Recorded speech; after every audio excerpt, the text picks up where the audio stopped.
जैसे कि last episode में हमने देखा कि जियान एक सीनियर्स की ग्रुप को पकड़कर उनसे जानकारी निकलवा रहा है और उसे फायर एनर्जी के बारे में काफी कुछ पता चला है।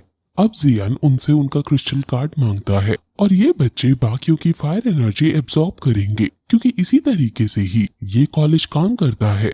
जी जूनियर समझ जाती है कि स्काई बर्निंग की रिफाइनिंग टार वो वजह है जिससे सभी स्टूडेंट्स यहाँ के इतनी जल्दी कल्टीवेट कर पाते हैं।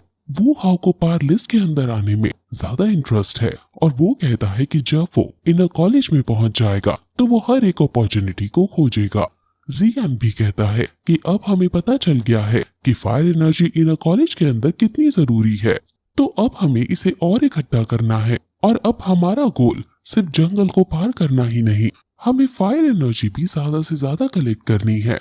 अगर वो हमें लूट सकते हैं तो हम भी उन्हें लूट सकते हैं और शायद सीनियर्स इसी चीज को हमें सिखाना चाह रहे हैं। ब्लैक फ्यूरी और व्हाइट फ्यूरी को छोड़कर हम सीनियर्स की हर एक टीम पर प्लानिंग के साथ हमला करेंगे और उन्हें हराकर फायर एनर्जी प्राप्त करेंगे। सभी जियान की बात से एग्री हो जाती हैं और अब शिकार कुछ शिकारी बन गया है। अब जियान को चलते चलते एक सीनियर का ग्रुप दिखता है और तुरंत वो ग्रुप्स आपस में लड़ने लगते हैं। जियान का ग्रुप काफी शक्तिशाली है और वो सीनियर्स के साथ अपनी सभी स्किल्स का यूज करते हुए लड़ रही हैं। सीनियर्स भी कोई ऐसे वैसे लोग नहीं हैं, ये इनर कॉलेज के स्टूडेंट्स हैं, यानी काफी टैलेंटेड, इसलिए इनका युद्ध आइकॉनिक लेवल का दिखाई दे रहा है। अब जियान वगैरह एक और टीम को फाइनली हरा देते हैं और उनसे उनका क्रिस्टल लेकर फायर एनर्जी एब्सॉर्ब करने लगते हैं। एल्डर्स की जियान और बाकी टीम पर नजर थी और वो ये सब देखकर काफी खुश थे कि आखिर जियान को इस टूर्नामेंट का असली मतलब अब समझ आ ही गया है।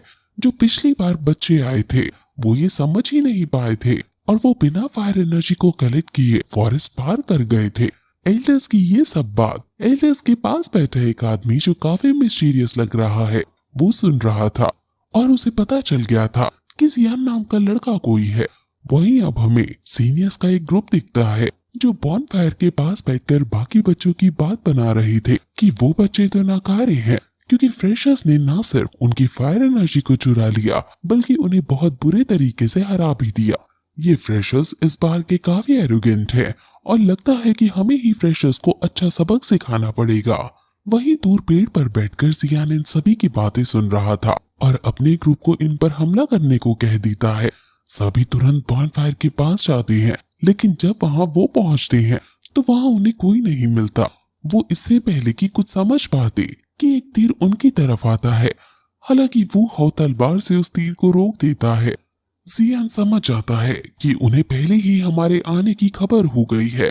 वो हाउ जहाँ से तीर चला था वहाँ जाने लगता है और लड़की भी उनके पीछे पीछे जाने लगती है। जियान उनको रोकने की कोशिश करने ही वाला होता है कि तभी एक ओपोनेंट उनके सामने आ जाता है। बाशन उनके पीछे जाने लगता है और अब जियान और जी जूनियर अकेले खड़े हैं। जियान को एक हलचल महसूस होती है और वो तुरंत उसके पास जाने लगता है। वही वो सीनियर जो वो हाउ को उकसाकर उसे अपने पीछे ले जा रहा था, वो कई सारे अपने बिछाए गए ट्रैप से उन्हें गुजरवाता है। जैसे कि सबसे पहले एक बड़ी सी चट्टान के नीचे होकर उन्हें गुजरना पड़ता है, लेकिन ये दोनों ही क्योंकि काफी अच्छे वॉरियर हैं इसके इस ट्रैप को आसानी से पार कर जाते हैं। लेकिन तभी वो अपने दोस्त को इशारा करता है जो आगे के पेड़ पर बैठा था और वो अचानक आकर वो हाउ पर हमला कर देता है और वो हाउ दूर जाकर गिरता है। अब वो लड़की से लड़ने की कोशिश करता है। अब ये अकेले अकेले हो गए हैं और अकेले में सीनियर्स की स्ट्रेंथ ऑब्वियस रीजंस की वजह से ज्यादा है और ये हार सकते हैं। अब ये लोग लड़कों को घेर कर उसे घायल करने ही वाले थे कि तभी वहाँ जियान की तलवार आ जाती है जो एक ही बार में अपने दोस्त को बचा लेती है। जियान के एंट्री देखकर वो सभी हैरान हैं और जियान इन सभी से लड़ने को तैयार है। और फिर अब इसके बाद ये एपिसोड यहीं खत्म हो जाता है।